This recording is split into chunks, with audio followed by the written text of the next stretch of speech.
নমস্কার বন্ধুরা, প্রিয়া কুকিং লাইফস্টাইলে তোমাদের সবাইকে স্বাগতম।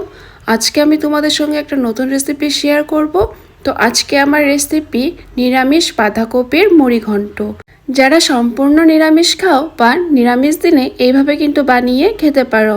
পেঁয়াজ রসুন বা মাছের মাথা ছাড়াও এই নিরামিষ বাঁধাকপির মুড়ি ঘন্টটা খেতে এতটা টেস্টি হয় তোমাদেরকে বলে বোঝাতে পারবো না।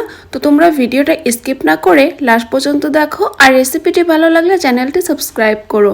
তো এখানে আমি একটা বাঁধাকপি কেটে নিয়েছি, আর দুটো গাজর ছোট ছোট করে কেটে নিয়েছি, আর কিছুটা আলু এভাবে কেটে নিয়েছি। আর এখানে আমি ভোগ চাল 100 গ্রামের মতো আমি ভিজে রেখেছিলাম আধা ঘন্টার মতো, আমি ধুয়ে নিয়েছি। তারপর আমি চুলায় কড়াইয়ে বসিয়ে দিয়েছি। কড়াই আমি সরষের তেল দিয়েছি, দিয়ে দিলাম দুটো তেজপাতা, আর ফ্লেমটা এখন আমি মিডিয়াম ফ্লেমে রেখেছি। তারপর আমি দিয়ে দিলাম 4টে শুকনো লঙ্কা আর 1 চামচ গোটা জিরে। আর এইদিকে আমি আদা বেটে রেখেছিলাম, সেই আদা বাটা আমি 1 চামচ দিয়ে দিলাম। তারপর আমি খুন্তি দিয়ে নাড়াচাড়া করে আদাটাকে একটু লাল করে ভেজে নেব। তো আদাটা কিন্তু লাল করে ভাজা হয়েছে। তারপর আমি এখানে দিয়ে দিলাম সেই ভিজে রাখা ভোগ চালগুলো। তো সেইগুলো দেওয়ার পর দিয়ে দিলাম গাজর আর আলুগুলো। তো গাজর আর আলুটা দেওয়ার পর দিয়ে দিলাম আমি সামান্য পরিমাণে নুন আর রং গুঁড়ো, আর দিয়ে দিলাম 8টা কাঁচা লঙ্কা কাটা। তোমরা লঙ্কাটা বেটেও দিতে পারো, আর তোমরা ঝাল বুঝে দিবে। তারপর আমি লঙ্কাটা দেওয়ার পর আমি খুন্তি দিয়ে ভালো করে নাড়াচাড়া করে আমি 4 মিনিটের মতো এইগুলো ভেজে নিয়েছি। তো এইগুলো ভাজার পর আমি সেই কেটে রাখা বাঁধাকপিগুলো দিয়ে দেব।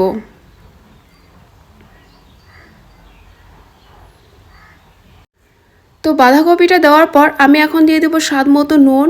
নুনটা আগে দেওয়া হয়েছে, তাই আন্দাজ মতো দিতে হবে। তারপর দিয়ে দিলাম রং গুঁড়ো। এগুলো দেওয়ার পর আমি ভালো করে নাড়াচাড়া করে নেব এখন। আর বন্ধুরা, এখানে আমি বাঁধাকপি, আলু আর গাজর দিয়েছি। তোমরা চাইলে বিনস, মটর এগুলো দিয়েও বানাতে পারো। তো আমি নাড়াচাড়া করে নিয়েছি। এখন আমি 5 মিনিটের জন্য ঢাকনা দিয়ে রেখে দেব। তো আমার 5 মিনিট হয়েছে, আমি ঢাকনাটা তুলে দিলাম। তো এখন আমি খুন্তি দিয়ে ভালো করে নেড়ে চেড়ে 6 থেকে 7 মিনিটের মতো ফ্লেমটা মিডিয়াম ফ্লেমে রেখে এইগুলো ভেজে নিয়েছি।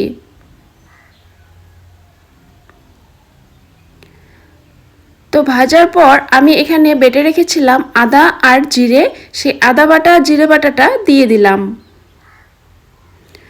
তো আদা আর জিরে বাটাটা দেওয়ার পর আমি 2 মিনিটের মতো ভেজে নেব, যেন আদা আর জিরের কাঁচা গন্ধটা না থাকে।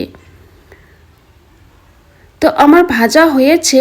তো এখানে আমি 1 গ্লাস জল নিয়েছি, সেই জলটা আমি দিয়ে দেব।